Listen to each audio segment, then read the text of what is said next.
Amém, louvado seja o Senhor. Te convido a ficar de pé nesse momento. Vamos ler a palavra do Senhor aqui na carta do apóstolo Paulo aos Colossenses.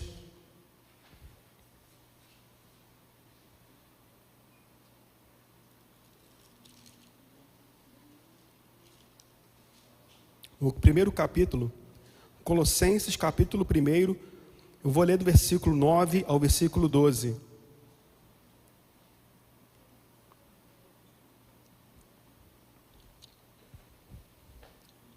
Diz assim a palavra do Senhor: por esta razão, nós também, desde o dia em que o ouvimos, não cessamos de orar por vós e de pedir que sejais cheios do conhecimento da sua vontade, em toda sabedoria e inteligência espiritual, para que possais andar dignamente diante do Senhor, agradando-lhe em tudo, frutificando em toda boa obra e crescendo no conhecimento de Deus, corroborados em toda fortaleza, segundo a força da sua glória, em toda paciência e longanimidade, com gozo, dando graças ao Pai, que nos fez idôneos para participar da herança dos santos na luz. Deus querido, louvo o teu nome, Senhor, e te agradeço pela tua palavra. Deus, eu não tenho nada, Senhor, a oferecer aos teus servos, Senhor, mas nós cremos e nós sabemos que tu é a fonte de todas as coisas. Portanto, Espírito Santo, fale aos nossos corações, fale a nós aquilo que precisamos de receber de ti, que a nossa alma venha ser alimentada nesse lugar. Assim eu oro a ti e te agradeço em nome de Jesus. Amém. Os irmãos podem se assentar. Eu desde já quero pedir desculpa aos irmãos que eu estou saindo de um resfriado.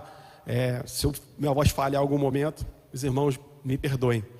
Mas irmãos, eu estou muito feliz em estar aqui com os irmãos nessa noite, para junto nós, de braços unidos, de mãos dadas, nós louvarmos esse Deus. Porque o nosso Deus, Ele é merecedor de toda a honra, de toda a glória e de todo o louvor. Ele fez todas as coisas, Ele fez a nós mesmos, Ele nos conhece o mais profundo da nossa alma. E no momento em que achamos que estamos mais sozinhos, Ele manifesta a sua presença. Quantos momentos às vezes nós não passamos e às vezes até choramos no nosso leito, e nesse momento, irmãos, nós sentimos o bálsamo do Espírito Santo de Deus. E Ele fala conosco, e Ele está aqui, irmãos, nessa noite. Ele sabe como você entrou nesse lugar. E o Espírito Santo de Deus, aquele que não mente, aquele que não é homem para mentir, nem filho do homem para que se arrepender, Ele está aqui em nosso meio para abençoar os nossos corações. Creia nisso. É necessário uma atitude de fé. Então, certamente você vai sair daqui abençoado e fortalecido. Irmãos, quando nós olhamos para a Bíblia Sagrada, nós passamos a conhecer, pelo menos nominalmente e por descrição, diversos personagens bíblicos. De Gênesis a Apocalipse, nós conhecemos diversas pessoas que tiveram as suas histórias contadas e narradas aqui na palavra de Deus. E todas essas pessoas, sem exceção, serviram de uma forma ou de outra como um exemplo ou modelo para nós. Quando eu falo exemplo e modelo, não estou falando necessariamente de forma positiva. Existem vários exemplos e modelos negativos. E são importantes para nós, para que nós possamos aprender com essas pessoas. São pessoas que, como nós, não tem diferença de nós, de pessoas de 2.000, 3.000, 4.000 anos atrás, porque de acordo com a contagem que os estudiosos fazem, aproximada, Abraão, por exemplo, é de 2.000 antes de Cristo. Então, se a gente pegar todas essas pessoas até o dia de hoje, são as mesmas pessoas como nós, sujeitas às mesmas coisas. O que mudou de lá para cá foi apenas uma coisa: a tecnologia. Apenas a tecnologia mudou. E vamos ver, inclusive, nessa mensagem, que certas coisas que acontecem hoje, aconteceram a mesma coisa no passado. E essas pessoas, portanto, são modelos para nós, são exemplos. E uma dessas pessoas, claro, eu não estou falando do Senhor Jesus, que Ele é tudo para nós, né? Estou falando de pessoas, seres humanos. E uma delas que assim, me serve de um modelo, de um grande exemplo positivo, é o apóstolo Paulo. O apóstolo Paulo é um homem que, para nós, serve de um grande exemplo e de referência em termos de liderança, um exemplo de pastor. Isso envolve as expectativas de Paulo, os objetivos de Paulo, o que ele considerava como valor importante na sua caminhada, como um pastor que ele era. E quando a gente pega o apóstolo Paulo e compara com certos líderes, hoje, dia de hoje, você consegue perceber a diferença diametral dessas pessoas. Como são diferentes muitos líderes de hoje. Por exemplo, hoje você, sem querer, enfim, cada um faz o que quer. Mas, por exemplo, eu sou um crítico contra os apóstolos. Você vê o apóstolo Paulo, ele dizia que ele era um apóstolo abortivo. Ele mal se considerava um apóstolo, porque ele não conviveu com Jesus. Ele teve aquela experiência no caminho da estrada de Damasco, foi chamado diretamente pelo Senhor Jesus, com aquela experiência que nós conhecemos, naquela estrada, aquela luz que apareceu, aquela voz. Ele mesmo não se considera um apóstolo assim, legítimo, mas feito por abortivo, fora do tempo. E você vê hoje pessoas que avocam para si esses títulos. Mas, enfim, cada um, eu não quero trazer críticas, eu não quero trazer, enfim, quem sou eu? Mas você vê, por exemplo, as intenções do ministério do apóstolo Paulo. Quando você lê a segunda carta do apóstolo Paulo aos Coríntios, ali a partir do capítulo 7, 8, 9, você vê o profundo amor dele, o profundo desejo dele de contribuir com a vida cristã das pessoas, dos cristãos da igreja. Ele dizia, inclusive, ele é uma pessoa que defende que o apóstolo, ele pode ser ajudado financeiramente. O apóstolo Paulo defende isso na carta aos Coríntios. Porém, ele mesmo fala, só que eu procurei não receber nada de vocês, para que não houvesse empecilho do evangelho que eu prego. Eu quero que o evangelho que eu pregue a vocês entre e transforme a vida de vocês. O meu maior objetivo é ver vocês cristãos sendo fortalecidos por meio desse evangelho. Eu não quero que nada atrapalhe isso. Inclusive eu tenho feito até tendas. Ele era construtor de tendas e barracas. Ele fazia isso para não precisar do dinheiro da igreja, de sustento. Apesar dele entender que o apóstolo, aquele que lidera a igreja, ele convém ele ser abençoado pela igreja. Mas veja, quando ele fala isso, ele não está dando a ênfase do líder se tornar rico. Ele fala do líder ser sustentado, até para que ele possa dar mais atenção à igreja. Porque isso é uma verdade. Eu, por exemplo, eu fui pastor presidente de uma denominação da igreja que eu vim. Era uma igreja que tinha uma matriz e 33 filiais. Eu fui pastor presidente da igreja como um todo. Só que eu, com a minha família, trabalhando. Inclusive lá, até o pastor Ricardo falou, lá é por eleição. O presidente não é direto, ele é por eleição. Cada 3 anos tem uma eleição. Eu decidi não concorrer à reeleição para presidente da igreja, porque, irmãos, eu não tinha condições, trabalhando, de dar uma assistência a uma igreja matriz e 33 filiais, inclusive em outros estados do Brasil. Agora, o ideal é ter um pastor que viva da igreja para dar atenção, porque são muitos problemas. A gente tinha igreja na Bahia, no Espírito Santo, eram muitos problemas. Então, requeria que o presidente fosse uma pessoa que vivesse da igreja, a igreja pagasse, porque são muitos problemas. Eu não estou falando da pessoa se tornar rica, como acontece hoje. Está falando de ser sustentado para que ele possa dar um apoio maior à igreja. E o apóstolo Paulo até defendia isso. Só que o desejo maior dele, irmãos, era que as vidas fossem transformadas, que o evangelho fosse realmente levado às pessoas. Então você vê um empenho, um comprometimento do apóstolo Paulo de uma forma incrível. O desejo dele era que, inclusive, ele tinha até desejo de, se ele partisse para a glória, ele estaria com o Senhor, mas se ele ficasse também, ele acharia interessante, porque ele poderia abençoar as vidas com a palavra. Ele ficava na dúvida, ou sou recolhido aos céus, ou fico aqui para fazer a obra. Tal o empenho e dedicação do apóstolo Paulo. Isso serve para nós como referência, quando nós olhamos para outros líderes que existem no dia de hoje. E uma das igrejas que muito chamou a atenção do apóstolo Paulo foi Colossenses. É essa carta que nós lemos. Epáfras era um ministro da obra de Deus, que era um ministro dessa igreja Colossenses. Ele foi encaminhado até lá para ver o estado da igreja. E quando ele volta para o apóstolo Paulo, que era uma espécie de bispo, de supervisor, Epáfras relata a Paulo dizendo que a igreja de Colossos, os colossenses, cristãos colossenses, eram irmãos empenhados. Era uma igreja de fato dedicada, uma igreja que recebeu o evangelho do Senhor e não deixou de lado, não deu continuidade às suas vidas normalmente. Não, eram pessoas que de fato entenderam a palavra do evangelho e abriram seu coração para receber de verdade o conhecimento pleno desse evangelho.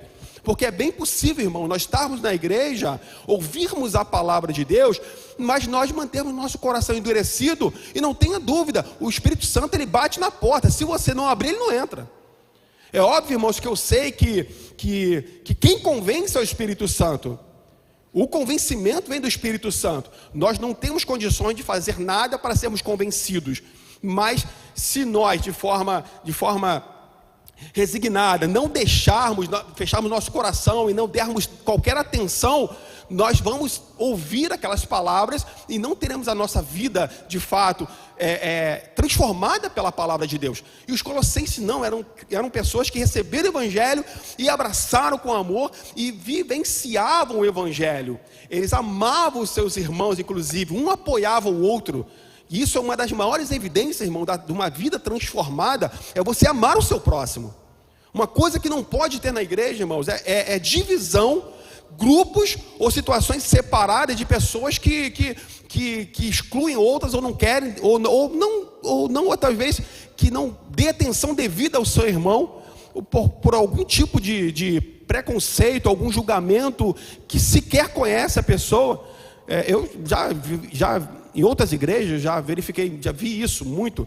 As pessoas olham para outra, nem conhece a pessoa, já faz um julgamento daquela pessoa e nem chega perto, porque ela tem preconceitos, ela trouxe algumas conclusões precipitadas sem conhecer a pessoa e não se aproxima.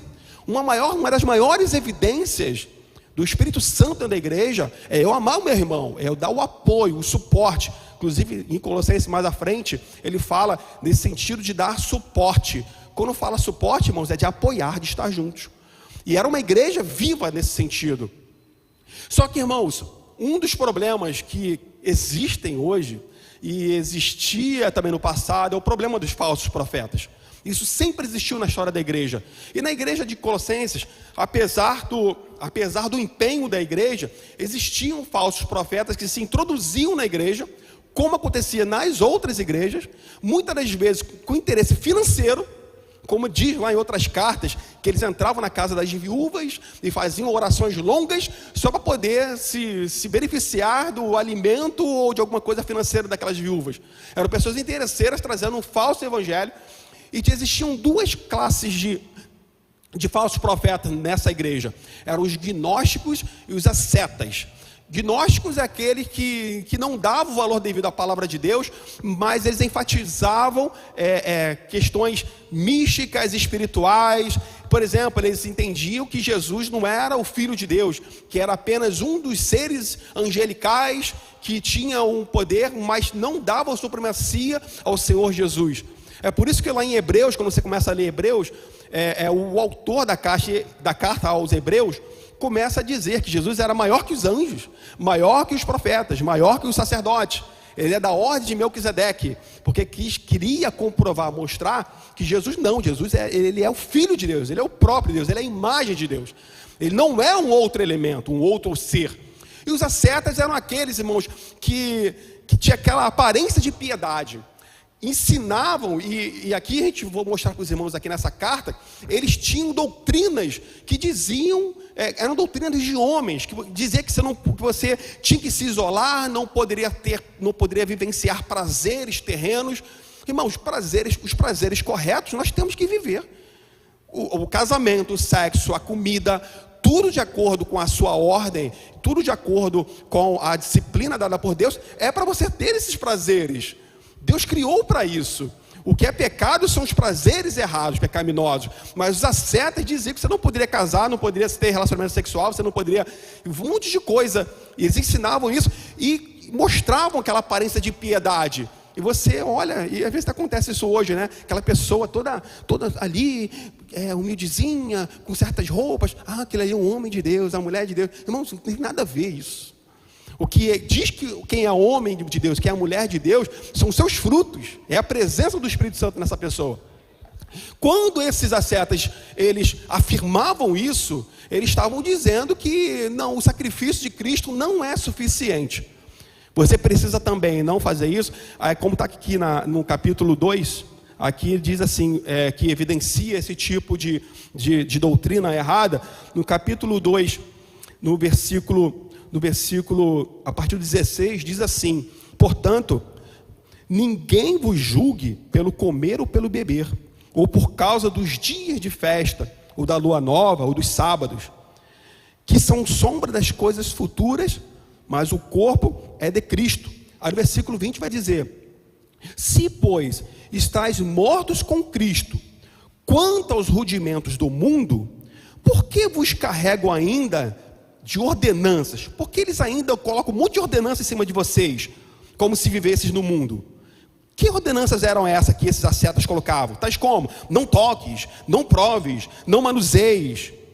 As quais coisas todas perecem pelo uso, segundo os preceitos e doutrina dos homens, as quais têm, na verdade, alguma aparência de sabedoria, em devoção voluntária, humildade e em disciplina. É uma aparência disso tudo, do corpo, mas não são de valor algum, senão para a satisfação da carne. Foi o que eu falei. Não toque, não faça. Tem aparência de sabedoria. Nossa, a pessoa parece ser sábia, humilde, parece que realmente ela é enviada, mas na verdade só tem aparência, mas ela não tem o poder, irmãos, de mudar o homem. Não adianta eu chegar aqui para os irmãos e falar: irmãos, olha só, não, daqui a partir de hoje, eu não, no caso do pastor Ricardo, né? Atenção, irmãos, aqui a partir de hoje as irmãs não podem mais fazer isso, os irmãos não podem mais fazer aquilo, e não sei o que. Dá um monte de regra aqui para os irmãos. Sabe quem vai cumprir? Ninguém. Porque nós não conseguiremos nunca. O que Jesus falou no Evangelho? Que Ele ia colocar em nosso coração as leis do Senhor, no nosso coração. Não é mais uma relação de regras escritas. Hoje essas leis estão no nosso coração. Agora, irmãos, não se engane. Posso dizer uma verdade para vocês? O que eu penso? Eu acho que era muito mais fácil ter uma relação de coisas que mostravam que era pecado, as pessoas não conseguiam cumprir aquilo, aí tinha um sacrifício do animal para cobrir o pecado. Eles não apagavam, cobriu o pecado. Tinha lá aquelas leis de Moisés, as pessoas não conseguiam cumprir, aí tinha um sacrifício. Aí o que aconteceu? Veio Jesus, aboliu essa lei, que ela indica uma antiga aliança. Veio Jesus com uma nova aliança e fala o seguinte: olha, agora essa lei, como os evangelhos, autores dos evangelhos e das cartas dizem isso, principalmente Romanos. Romanos é uma carta belíssima, um evangelho escrito por Paulo, podemos chamar dessa forma. E ali ele diz que essas leis agora estão escritas no meu coração. Você sabe o que significa isso? Uma maior liberdade. E existe aquela frase, até que fala em muito filme, né? Com maiores poderes vem maiores responsabilidades. Agora você tem muito mais responsabilidade, porque agora não tem nada escrito para você. Agora a conduta que Deus espera de nós está gravada onde? No teu coração. Então não é missão do pastor dizer para você o que é para fazer e o que não é para fazer. Sabe quem tem essa missão? O Espírito Santo de Deus. Porque o Espírito Santo de Deus, ele aperfeiçoou a lei. Por que fala aperfeiçoar a lei? Porque a lei só indicava os problemas e não gerava em mim e você essa capacidade de não cumprir. A lei era falha nesse sentido. Ela só apontava o erro, o problema.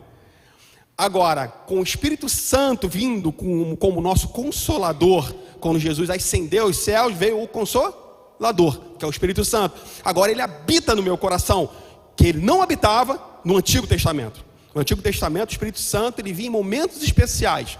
E veio o Espírito sobre Sansão. E veio o Espírito... Eram momentos especiais. Hoje em dia não. Hoje em dia o Espírito Santo habita no meu e no teu coração. E é o mesmo Espírito, como diz na palavra do Senhor, que ressurgiu Jesus dentre os mortos. É esse Espírito poderoso, que é o próprio Deus, que habita em você, que ele não só te aponta o problema, mas ele te dá a capacidade para vencer o pecado e vencer o mundo. É como diz lá em Gálatas, no capítulo 5, andai em espírito e não satisfareis as concupiscências da carne. Como não satisfazer as concupiscências da carne? Andai em espírito. Então, irmãos, esse tipo de doutrina estava sendo divulgada na igreja, e o apóstolo Paulo ficou preocupado. Ele sabia da qualidade da igreja, eram crentes fortes, fiéis, mas, irmãos, temos nossos momentos de fraqueza, nossos momentos em que passamos situações, ouvimos certas coisas que nos agradam, e a tendência nossa do ser humano, com essa natureza pecaminosa, esse caminho é mais fácil, esse atalho aqui é mais fácil. Então o apóstolo Paulo faz essa carta para ajudar os crentes a instruí-los, e primeiro ele fala dessa saudação, depois eu molhei com calma, ele diz da alegria dele com os crentes de Colossenses. Aí com isso ele faz essa declaração, que é o texto que nós lemos nessa noite. Diante do quadro que estava acontecendo de falsos profetas na igreja, e o receio dele de que os crentes esquecessem do verdadeiro evangelho, como aconteceu em Gálatas, se os irmãos lerem lá em Gálatas, ele fala: ó insensatos Gálatas, são insensatos, como é que vós vos desviais do verdadeiro evangelho? Os crentes de Gálatas não, eles já se desviaram e foram na onda das doutrinas. Aí Paulo fala: ó insensatos Gálatas, como tão depressa te desviastes do evangelho? Aqui não, aqui ele ainda estava tratando eles ainda, em Colossenses. Aí ele fala, irmãos, algo, é essa oração, o objeto dessa oração de Paulo pelos crentes, que é importante para nós aqui nessa noite. Eu fiz todo esse inicial para dizer isso aqui, para chegar nesse ponto. O apóstolo Paulo então, ele diz e fala para a igreja: olha, por saber que vocês são tão dedicados, tão interessados em agradar ao Senhor, eu tenho feito uma oração por vocês, para que vocês continuem e cresçam nessa vida de dedicação a Deus. E irmãos, nós aqui hoje, a igreja de Colossenses, somos nós aqui hoje. Nós estamos aqui nessa quarta-feira, nós temos o desejo de agradar ao Senhor. É verdade ou não é, irmãos? Os irmãos têm um desejo de agradar ao Senhor? Os irmãos têm o desejo de ser diferente? Eu tenho. Não é porque eu estou aqui em cima que eu sou perfeito, irmãos, longe de mim. Eu tenho um desejo, cada dia o Senhor me ajuda, eu errei nisso, me ajuda, me capacita nisso, Senhor, me fortalece ali, Senhor. Olha, Senhor, esses pensamentos, olha isso, olha aquilo.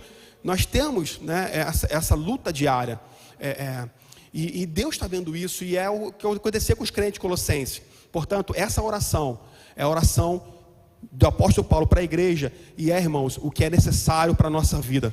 E essa oração de Paulo, ela tem 4 pedidos a Deus, e é o que eu quero trazer aqui para nós nessa noite. O primeiro pedido que ele faz aqui, primeiro, irmãos, é interessante aqui, a própria questão da oração. Olha como você vê como o apóstolo Paulo era. A oração dele faz com que nós venhamos refletir sobre o tipo de oração que nós fazemos, por exemplo, pelo nosso irmão. Que tipo de oração você faz pelo seu irmão? Ah, Senhor, dê a casa porque ele está precisando, dá isso, aquilo. Ah, Senhor, tem misericórdia dessa vida aí, Senhor. Tem pessoas até que oram até para coisas piores, né? Ah, Senhor, leva logo essa pessoa. Às vezes, a gente fica sabendo de outras igrejas, tipo de orações que eu acho que o Espírito Santo deve ouvir aquilo ali. Quando ele vai falar, vai interceder com gemidos inexprimíveis para Deus, quando ele ouve aquela oração ali, não, você que descarta isso aqui, vou nem levar. Mas que tipo de oração estamos fazendo pelo nosso irmão? Aqui mostra o conteúdo da oração do apóstolo Paulo pela igreja. Olha o interesse dele. Primeira coisa, irmãos, primeiro pedido de Paulo, no versículo 9. Por esta razão, nós também, desde o dia em que o ouvimos, não cessamos de orar por vós. E já vinha orando nesse sentido. E de pedir, primeiro, que sejais cheios do conhecimento da sua vontade, em toda sabedoria e inteligência espiritual. Em outras versões vai dizer, pedir que sejais pleno em conhecimento, e em sabedoria e inteligência espiritual. Irmãos, o que ele fala aqui, pleno conhecimento. Conhecimento de Deus, das coisas de Deus. Irmãos, isso aqui vai muito além de conhecer letras, de conhecer, de ler livros, de estudar a Bíblia, saber de cor, de Gênesis e Apocalipse. Vai muito além. É extremamente importante nós conhecermos a palavra de Deus. É extremamente importante nós estudarmos as coisas de Deus, fazer cursos de teologia, ler livros. Isso é muito importante e enriquecedor, mas isso não é o suficiente. Porque as coisas espirituais, elas são loucura para os que perecem, porque elas não se dão a conhecer por meios físicos, por meios de livro, elas são reveladas de Deus. Até a própria Bíblia, se um ímpio pegar isso daqui, a Bíblia, vai fazer igual uma cantora, que eu esqueci agora quem é. Ela chegou, pegou a Bíblia e riscou, lésbica pode. Ela escreveu, riscou a Bíblia e escreveu isso, lésbica pode. Então isso aqui, para quem não tem a presença de Deus, é loucura. A Bíblia é apenas um livro para essas pessoas. Mas para nós que tivemos encontro com o Senhor, ela nos traz a revelação de Deus. É o próprio Deus que se revela para mim e para você. O principal e mais profundo conhecimento é quando Deus se revela para nós. E essa revelação, ela se dá por meio, sim, da leitura da palavra de Deus. Porque eu creio que os irmãos já tiveram essa experiência, tem essa experiência quando lê a Bíblia. Quando você começa a ler, o coração começa a queimar, não é? O coração começa a se aquecer, aquela palavra entra no seu coração. Inclusive no outro domingo, no segundo domingo, eu vou estar dando a aula da escola dominical, e vai ser sobre um dos fundamentos cristãos, que é a Bíblia. E eu vou trazer aqui, vou ver se consigo trazer um vídeo de uma determinada pessoa dizendo que não, Jesus é a palavra de Deus, a Bíblia é só um livro, só uma escritura. Tipo assim, ele quer dizer o seguinte, que isso aqui não tem poder nenhum. Olha, aquilo que eu escrevo num papel está vindo de mim, então faz parte de mim o que eu escrevo. Aqui foi inspirado por Deus, faz parte dele. Não é, a palavra de Deus não é distinta de Jesus. Jesus é o verbo, Jesus é a palavra, mas isso aqui é a revelação dele escrita para nós. Então, aqui está a presença de Deus. Não é esse livro que aquece o teu coração. Não é apenas o livro, porque senão aconteceria com qualquer pessoa. Mas é porque o Espírito Santo está presente na tua vida e ele se revela para você. Essa revelação para nós cristãos é crucial. Porque é uma experiência que eu individualmente estou tendo com o Senhor. E experiências, irmãos, é aquilo que nós normalmente falamos, né? O exemplo, as palavras, elas ensinam, incentivam, mas os exemplos que arrastam são as experiências que nós temos com relação a qualquer coisa, que faz a diferença na minha vida. Não adianta você ficar aqui na casa do Senhor apenas absorvendo. Você precisa ter as suas experiências com Deus. É crucial que você tenha essa experiência. É crucial que você sinta a presença de Deus, algo ardendo no seu coração, você em lágrimas. Você precisa dessas experiências. Assim você confirma a veracidade do que é ensinado na palavra de Deus. E quando isso acontece, irmãos, essa que era a intenção do apóstolo Paulo. Quando a pessoa tem essa experiência, pode vir, irmãos, qualquer corrente de doutrina. Porque eu tive uma experiência, não foi alguém que me falou, não foram apenas palavras, eu tive uma experiência. Já viu aquela situação? Fulano me falou. Não é fulano que me falou, eu vi. Então, contra fatos não há argumentos. Então, esses fatos contra os quais não há argumentos, são as tuas experiências que você precisa ter com Deus. E essas experiências são fundamentais. E avançando por causa da hora, e ele fala aqui, irmãos, que não é só o conhecimento. Em toda a sabedoria e inteligência espiritual. Veja, você pode ler a palavra, você pode ter conhecimento, você pode ter experiência, mas não agir com sabedoria e inteligência espiritual. São coisas distintas, complementares, mas distintas. Uma precisa da outra, mas são distintas. Sabedoria e inteligência espiritual não é conhecimento. Ela produz o conhecimento. A sabedoria, irmãos, é a sua ética e bom senso espirituais. A sabedoria e inteligência espiritual é você ter a capacidade, a sensibilidade de, quando estiver diante das mais diversas situações, você saber agir como deve agir como servo de Deus. A sabedoria, quando você pega ali Provérbios, por exemplo, que é um livro inteiro de sabedoria, e ali você pode ler o livro todo. Sábio é aquele que ouve e pratica. É aquele que é capaz de ser sensível à voz do Espírito Santo quando você está diante de situações. Inteligência espiritual é você, como diz naquela palavra, sermos simples como a pomba e prudente como a serpente. Você precisa ser prudente. Nós precisamos ser prudentes. Precisamos ser inteligentes. Não pense que apenas vir à igreja e ouvir a palavra de Deus vai te deixar uma pessoa prudente. Ela vai lhe dar condições de ser prudente. Porém, é sua responsabilidade saber como agir nas mais diversas situações. Aí você pode trazer na sua mente as mais diversas situações da tua vida. É você na sua casa, no seu relacionamento com o seu marido, no relacionamento com a sua esposa, saber se calar, saber falar, saber se relacionar com seus filhos, saber se relacionar com o chefe. Por exemplo, é muito claro, que de vez em quando eu cito isso. Eu fui militar há 15 anos, e eu era sargento do exército, e eu me lembro que era chefe de canhão, né, ali na Vila Militar, e tinha um colega que era cristão, que só vivia lendo a Bíblia. Olha só como são as coisas. Ele só vivia lendo a Bíblia, adquirindo conhecimento na hora do expediente, e só lendo a Bíblia. E sentava lá na mesa e só lendo a Bíblia. Aí alguns podem falar: poxa, que legal, está se dedicando. Na hora do expediente. Na hora do expediente é para ficar lendo a Bíblia? É para trabalhar, meu irmão. Sabe o que aconteceu um dia? Teve uma reunião com o comandante da bateria. Aí o capitão falou algumas coisas lá, ele chateado com algumas coisas.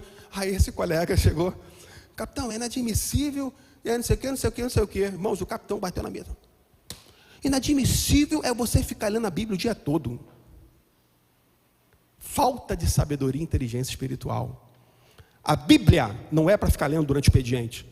Nada te impede, obviamente, de você ter a tua Bíblia ali, vou ler aqui um versículo, 2 versículos, mas você passar o tempo todo lendo a Bíblia, dentro do teu trabalho.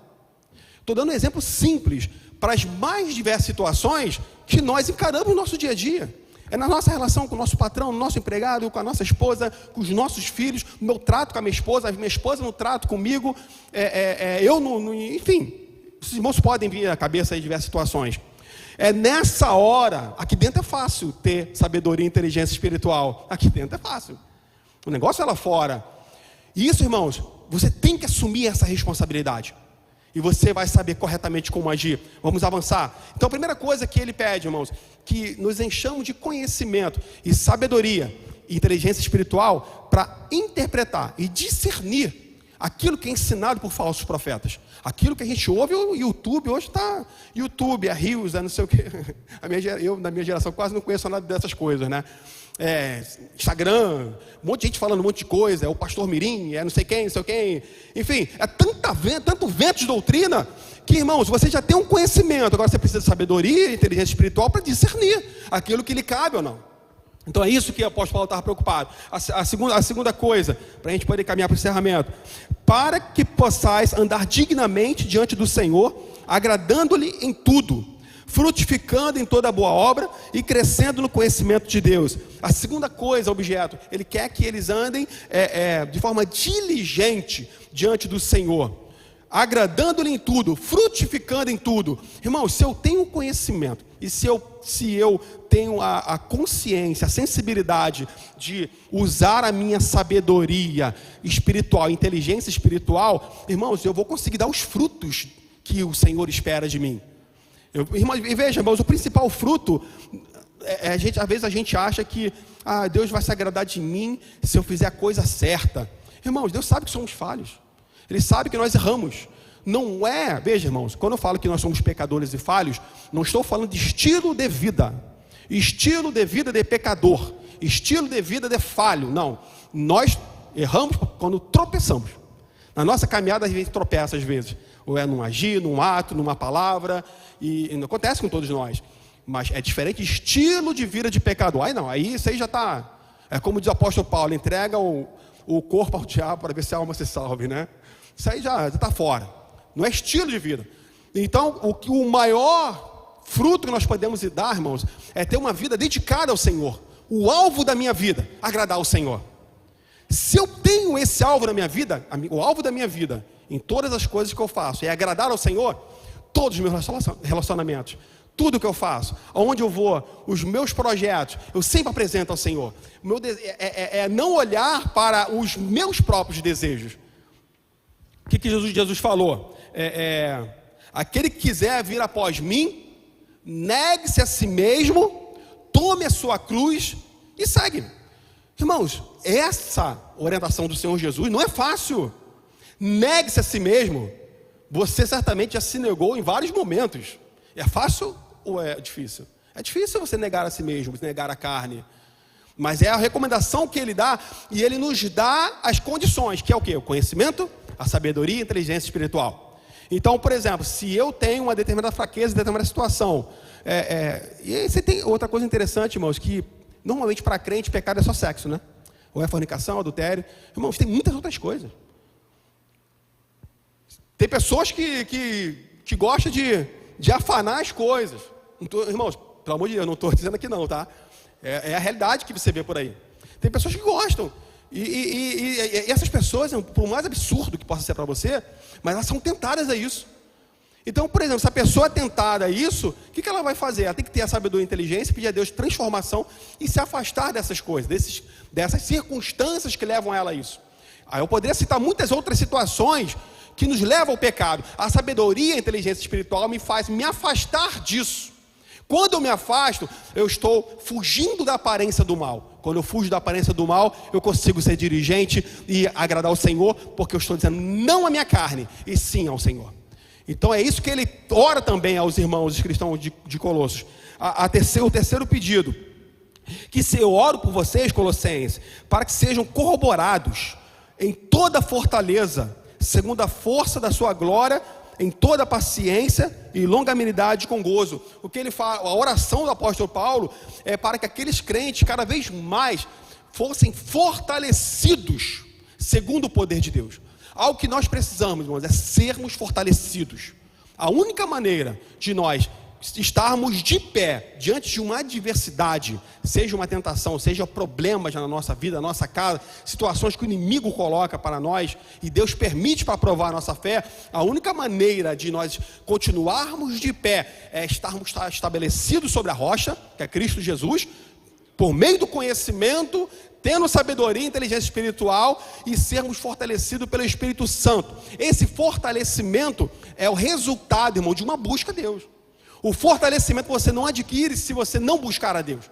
Se você não mantiver um relacionamento com Deus, uma oração, em jejum, em busca ao Senhor, estar envolvido na obra do Senhor, quanto mais você se aproxima de Deus, Ele se aproxima de ti. E o Espírito Santo, Ele corrobora, confirma, Ele renova as tuas forças. Então você se encontra mais fortalecido. Assim você tem condições de ser paciente e longânimo diante das adversidades. Então o apóstolo Paulo orava nesse sentido, irmãos, vocês precisam ser fortalecidos para enfrentar essa onda de falsas doutrinas. E eu oro para que vocês sejam fortalecidos e busquem esse fortalecimento. E para encerrar, aqui o último pedido: dando graças ao Pai, que nos fez idôneos para participar da herança dos santos na luz. Somente o Senhor Jesus, irmãos, é o nosso motivo de louvor. Somente nele, por Ele, é que nós estamos aqui de pé nessa noite. Porque se não fosse, irmãos, esse caminho, esse novo e vivo caminho para a salvação, onde estaríamos agora? Estaríamos vivendo a nossa vã maneira de viver. Estaríamos sem esperança. Estaríamos sem expectativa. Não teríamos, irmãos, essa esperança sólida de um dia morar eternamente ao lado do Senhor Jesus. Não teríamos a esperança, irmão, de que o Senhor está conosco. Porque a palavra dele diz que nós passaríamos por aflições. E Ele nos coloca muitas vezes em aflições, mas tem de bom ânimo porque eu venci o mundo. Se Ele fala para termos bom ânimo porque Ele venceu o mundo, é para que você venha ser derrotado? É para que eu seja derrotado? É para isso que Jesus falou isso? No mundo tereis aflições, mas tem de bom ânimo porque eu venci o mundo. Mas vocês não vencerão. É isso? Claro que não. Se Ele fala, porque eu venci o mundo, vós também, que são meus filhos, meus servos, também vencerão o mundo, essas adversidades e esses problemas. Então fique de pé nesse momento. E é essa oração, irmãos, que o apóstolo Paulo faz aqui, e é para nós colocarmos em nossa mente como alvos. Você precisa colocar isso como alvo na sua vida. O que é colocar como alvo, pastor Marcos? crescer em conhecimento do Senhor Jesus, conhecer o nosso Senhor. Segundo, pedir a Deus sabedoria. Lá na carta do apóstolo Tiago, ele fala para pedirmos sabedoria, que ele dá sem cobrar nada, dá gratuitamente. Ore nesse sentido quando você orar: Senhor, me dê sabedoria espiritual, Senhor, me dê inteligência espiritual, me dê discernimento espiritual, para que eu possa enfrentar essas situações, essas falsas doutrinas, as adversidades, situações, irmão, inspirações que o diabo traz na nossa mente, que às vezes elas nos tiram do sério. São coisas que o diabo traz no nosso ouvido, que nos tiram do sério. Mas na verdade, irmãos, é fumaça, que daqui a pouco desaparece. Mas o que o diabo faz? Ele faz isso, aí vem na nossa mente esses pensamentos, aí nós agimos de forma precipitada, de forma errada, gera consequências. Aí que o diabo faz, ele se ausenta, é uma fumaça que desapareceu. Se nós tivéssemos a inteligência espiritual, nós não agiríamos daquela forma. Então, são muitos aprendizados que são importantes para nós, e o apóstolo Paulo aqui nos traz esses ensinamentos. Então, ore ao Senhor para ter conhecimento, sabedoria, inteligência espiritual, para que possamos produzir frutos agradáveis ao Senhor, para que possamos dar graças ao Senhor, pelo Senhor Jesus, pelo que Ele fez, pelo que Ele é em nossas vidas, e para sermos fortalecidos, corroborados no poder do Senhor. Amém, irmãos? Eu queria orar com você nesse momento, e talvez em algum desses pontos, você fazendo essa autoanálise, você acha que talvez falta mais conhecimento, está faltando sabedoria espiritual, inteligência espiritual, está faltando bom senso espiritual, está faltando poder. Você tem sentido felicidade, você não consegue ser paciente, longânimo, saber agir na hora certa, saber agir da forma correta. Talvez você não tenha valorizado o sacrifício do Senhor Jesus, que isso você faz com a sua vida. Talvez você não está tendo um relacionamento com Deus para que você venha ser revestido do poder do alto. Eu quero que você ore, e eu vou orar também. Não é porque eu estou falando isso aqui porque eu tenho estudo também, não. Eu vou orar ao Senhor também, e eu quero que você ore comigo, e certamente o Espírito Santo de Deus, que é o dono dessa palavra, ele vai inundar o seu coração nesse momento. Ó Deus querido, meu Pai, eu quero te louvar, Senhor, por essa noite, porque a tua palavra, Deus, foi pregada nesse lugar, veio do trono da graça, não por mérito meu, Senhor. Tu conhece o meu coração, tu sabe que eu não tenho qualquer tipo de pretensão nesse sentido. Quem sou eu? Tu me conhece. Mas, Senhor, eu tenho alegria, Senhor, de ser um instrumento aqui nessa noite, para que tu fale com a tua igreja. Mas, Senhor, somente tu conheces os corações, somente tu, meu Senhor, tu conheces a alma, os pensamentos, tu conheces as nossas condições, tu conheces a nossa estrutura. Ó Deus, tu sabe que somos pó, Senhor. Deus, precisamos de ti, o teu conhecimento, Deus, o conhecimento revelado, meu Pai, não é apenas o trazido pelos livros que lemos, pelo que estudamos, não, Senhor, mas queremos ter uma experiência contigo, Pai. Senhor, nos proporciona experiências espirituais à tua igreja. Proporcione a cada um de nós experiências, Senhor, que nós jamais venhamos esquecer da tua presença em nossas vidas. Experiências que venham moldar o nosso interior, Deus, solidificar a nossa mente cristã, a nossa mente fiel a ti. Senhor Deus, e nos ajuda, nos revele-se para nós, revele-se para a tua igreja, Senhor. Queremos conhecer mais de ti, Senhor, não só de ouvir falar, não somente de ler, mas de sentir a tua poderosa presença nessa noite. Visita os corações, meu Pai, Deus querido, que tu venha nos ajudar a frutificar no teu Espírito, Senhor. Que o nosso maior fruto, Deus, possa ser de fato agradar o teu nome, Senhor. Deus, o nosso desejo aqui nessa noite, Deus, não é outro, não é para agradar o pastor, os irmãos, o irmão que está do meu lado. Não, Senhor, o meu maior desejo, meu Deus, é agradar a ti, Senhor. Senhor, é como o apóstolo Paulo fala, o nosso coração está desejoso de agradar a ti, mas a lei que opera na nossa carne às vezes impede, Senhor. Mas que nessa noite venha nos libertar do poder da carne, Senhor, e possamos nos entregar totalmente nas tuas mãos, para que a nossa adoração chegue a ti como um cheiro suave e agradável. Senhor, que venha nos fortalecer nessa noite, que venhamos ser corroborados em poder. Senhor, nos reveste nessa noite, Senhor. Traga do teu Espírito, da tua graça, do teu poder em nossos corações. Queremos estar fortalecidos, Senhor. Queremos estar de pé como um varão valoroso, Senhor, pronto, Senhor, para enfrentar as adversidades, o inimigo que às vezes aparece. Senhor, queremos ser fortalecidos por Ti nessa noite, Pai. Fortalece a cada um de nós, Deus, e não deixe jamais, Senhor, que venhamos esquecer o Teu Filho amado Jesus. Jamais, Senhor. Estamos aqui é por causa dEle. É por Ele, Senhor, pelo sacrifício dEle naquela cruz, Senhor Deus querido, e que possamos estar juntos aqui para adorar o Senhor Jesus Cristo. Portanto, entrega a Tua igreja nas Tuas mãos, certo da vitória, certo, Senhor, de grandes bênçãos espirituais que estão sendo derramadas nessa noite. Deus, eu Te agradeço, meu Pai, em nome de Jesus. Louvado seja o Senhor. Vamos, os irmãos, louvando ao Senhor nessa noite. Vamos louvar, irmãos, para que nós possamos encerrar e sair daqui abençoados e felizes desse lugar. Antes, vamos orar. Enquanto estão louvando, irmãos, você que fez o seu pedido, traga aqui à frente, nós iremos orar.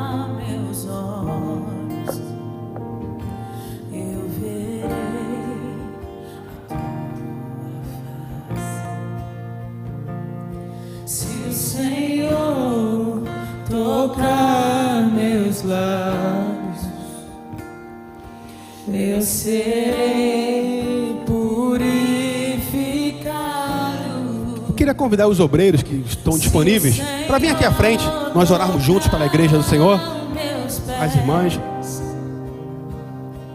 eles correrão a Ti. Se o Senhor tocar meu coração, eu serei totalmente Teu, totalmente Teu.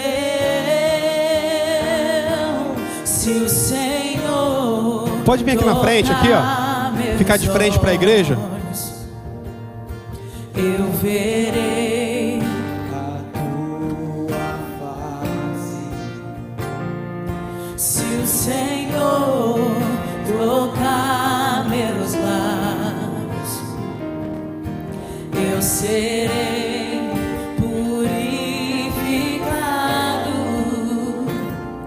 Se o Senhor tocar meus pés, eles correrão pra Ti. Ah, irmão, se o Senhor tocar em nós, faremos proezas em nome do Senhor. Tocar meu coração, E Ele está aqui, irmãos, para tocar. eu serei Ele está aqui para tocar na sua vida, nos seus pedidos. Ele conhece cada pedido nessa noite. E o Espírito Santo está aqui para tocar em cada um deles. Eu jamais serei o mesmo. Eu jamais serei o mesmo. Eu jamais serei o mesmo. Quando Teu amor tocar em mim, Nosso irmão obreiro William estará orando por esses pedidos. jamais serei. Glória a Deus, aleluia. Estenda suas mãos para cá, com fé. A Bíblia diz que nós devemos ter fé, porque sem fé é impossível agradar o Senhor. Que aquele que se achega a Deus precisa crer que Ele existe e que Ele é galardoador dos que o buscam. Se você está buscando Deus, eu creio que vai acontecer. Pai de nosso Senhor e Salvador Jesus Cristo, Te glorificamos, Senhor. Te damos graças por estarmos aqui, Senhor. Senhor, cada um tem um pedido, uma petição. Antes de vir, Senhor, aos nossos lábios, Senhor, a Tua palavra diz que o Senhor já conhece o que vamos pedir. Pai, cada um lançou a sua ansiedade, Pai. Lançou o seu pedido, a sua petição, Senhor, entregando a Ti, Pai, porque o Senhor pode fazer, Pai. Diz a Tua palavra que para Ti não há nada impossível, Senhor. Se nós estamos aqui, Senhor, é porque nós temos fé, Pai. Fé para tocar, meu Pai, como aquela mulher do fluxo de sangue, Senhor, tocou nas orlas do Mestre, Senhor, e foi alcançado, meu Pai. Diz a Bíblia que saiu virtude. Que através do nosso pedido, da nossa comunhão, Pai, como foi dito, onde tiver 2 ou 3 reunidos no Teu nome, Senhor, nós estamos reunidos com fé, Pai, porque nós sabemos que pode acontecer, Pai. mas que possamos, Senhor, Senhor, lançar nos seus pés, Pai, porque só o Senhor pode fazer o sobrenatural, Pai. Aquele que pediu, Senhor, a cura, receba a cura, Senhor. Dá a cura para ele, Pai. Aquele que pediu porta de emprego, Pai, abre uma porta, Senhor. Aquele que pediu restauração, meu Pai, restaura, Senhor. Aquele que pediu, meu Pai, Senhor, a paz, dê a paz, Pai, porque Tu és a paz que excede todo entendimento, Senhor. Senhor, lançou aos Teus pés a ansiedade, Pai. Senhor, que possa ser, meu Pai, concluído, que possa ser alcançado esse pedido, Pai. Nós oramos em nome de Jesus, Pai. E aquele que crê, diga amém, em nome de Jesus. Deus querido, eu oro a Ti, Senhor, e Te agradeço por esse culto. Te agradeço pela Tua presença, Senhor. Temos a certeza, a convicção que Tu já está agindo em favor da Tua igreja, Pai. Senhor Deus querido, milagres acontecerão na vida da Tua igreja nesses pedidos. Leva-nos em paz, conduza-nos em paz aos nossos lares, nos livra do mal, do homem mau, e nos dê o restante de semana abençoado na Tua igreja. Assim eu oro pela Tua igreja, Deus, e Te agradeço em nome de Jesus, amém. Aplauda ao Senhor, que Deus abençoe a cada um dos irmãos.